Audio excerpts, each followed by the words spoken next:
Magandang araw muli ay tayo mag-aaral ng salita ng ating Panginoon at tunay nga na sa kabutihan ng ating Diyos ay patuloy natin na pinalalawig at pinalalawak yung kanyang mga salita. At salamat sa Diyos sa patuloy na paggabay at pag-iingat niya sa buhay ng bawat isa sa atin. At ngayon, ang ating topic ay dun pa rin sa ating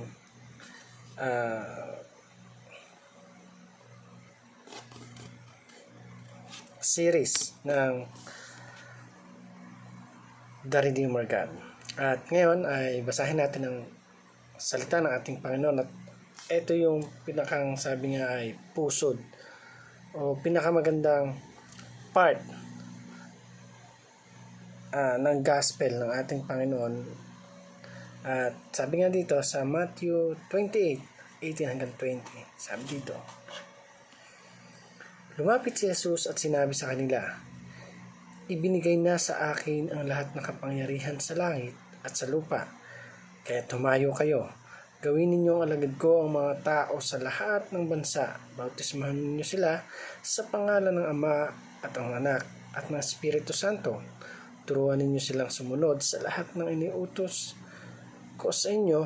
Tandaan ninyo, ako'y laging kasama ninyo hanggang sa katapusan ng panahon. So, ang mga verse na to, ito yung isang bagay na tinuturuan tayo ng Lord na i-share at palawakin yung kanyang mga salita sa pamamagitan ng ating mga testimonya sa buhay na kung paano tayo binago ng ating Panginoon. At tunay nga na kapag tayo ay lubos na nagtiwala sa ating Panginoon, ay yung Great Commission niya ay makikita at ma-apply natin sa buhay ng bawat isa sa atin. So ngayon nga ay pag-aralan natin ito at pagbulay-bulayan. Sabi doon sa unang paturuan natin, sabi dito, the Great Commission is built on the redemption. So, yung Great Commission ng ating Panginoon ay tunay nga, sabi nga ay built na.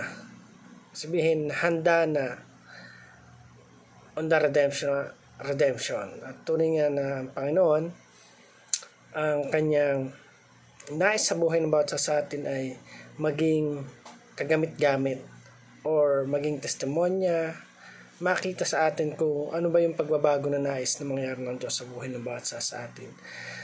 Tunay nga na patuloy lang tayo na magtiwala sa ating Panginoon. Yung Great Commission na hinahangad natin, yung Great Commission na dapat natin ginagawa, ay patuloy natin na ilapit at patuloy tayo na magpasako sa ating Diyos. So, number 2, sabi dito, is the greatest commission fail? God's promise would also fail. So, yung Great Commission ng Panginoon ay nasa sa atin at tayo yung nasahan ng ating Panginoon. Bagamat sabi nga siya yung Diyos na makapangyarihan, pero yung pagmamahal ng Panginoon sa buhay ng bawat sa atin ay tunay nga na hindi matutumbasan ng anumang bagay na ibigay natin sa Kanya. At yung ginagawa niyang pag-iingat, yung ginagawa niya ng pagsama sa atin sa araw-araw ay tunay nga na isang pribilehiyo para sa atin na maging mapalad tayo dahil sa pag-iingat ng ating Panginoon sa araw-araw ng buhay natin na ginagawa sa bawat pagpapala na binibigay niya sa atin araw-araw, financially, physically, emotionally. At alam natin na hindi mag-fail yung pag-ibig ng Lord sa buhay ng bawat sa atin. Bagamat tayo nagkukulang, pero siya, never niya tayong pagkukulang. So, number 3, the church will be able to successfully disciple the nations. So, yung church, ito yung ginagamit upang palawigin yung salita ng ating Panginoon. Sa anong paraan? Sabi doon, yung authority, all nation, all commandments, all the days. Then, darating yung panahon na masasakop ng Diyos ang lahat ng bansa sa pamamagitan ng pagkakaroon ng mamamalakaya o ng mga fisherman ng ating Diyos. At tayo bilang mga nakakarinig at bilang nag-aaral ng kanyang mga salita, darating yung time na gagamitin tayo upang i-share yung salita ng ating Panginoon saan mang sulok ng mundo. At isang bagay na pwede mo panghawakan ay talagang yung pag-ibig ng Diyos sa atin na hindi nagbabago. At napaka the best na iniibig tayo ng ating Panginoon kahit tayo lubos na makasalanan na. So para naman po sa ating application, sabi doon, trust that God will fulfill His promise of redemption. So maniwala tayo na talagang ang Panginoon hindi yan nagfe-fail sa mga bagay na gusto niyang gawin sa buhay ng bawat isa sa atin. Siya yung lumikha, siya yung nanguna sa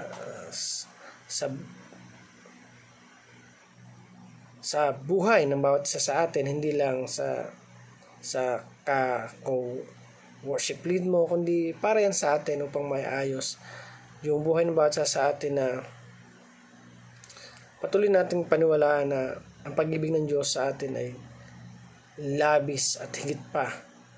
At kailangan na kapag may mga time na alam naman natin na marami tayong mga pinagkakaabalahan, pero let's put Jesus in our hearts, na gagawa tayo ng way upang patuloy siyang mapurihan ang ating Diyos at patuloy na magkaroon ng pagtitiwala sa ating Panginoon na walang imposible sa Diyos at lahat ng bagay posible. So number 2, start a discipleship group. So ito ay ginagawa sa mga micro church o sa maliliit na church. Sinisimulan yung ganito dun sa small group upang sa ganoon ay magkakilala sila, at pag dumating yung time na magkakilala na sila ay marami na silang natutunan. So number 3, sabi dito, give your whole life, energy, and even money for the advantage of Great Commission. So ito, isang hamon to sa atin na talagang yung paglilingkod na ginagawa natin ay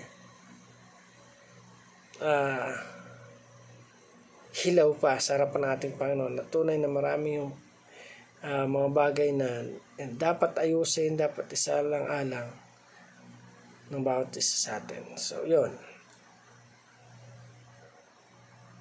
So para naman po sa pangwakas na pagbibigay ng mga info details sa mga bagay na ito, tunay na lubos ako nagpapasalamat sa bawat isa na patuloy na sumusubaybay. So again, salamat sa panonood at pakikinig. Naway patuloy kang pagpalain ng ating Panginoon. Thank you.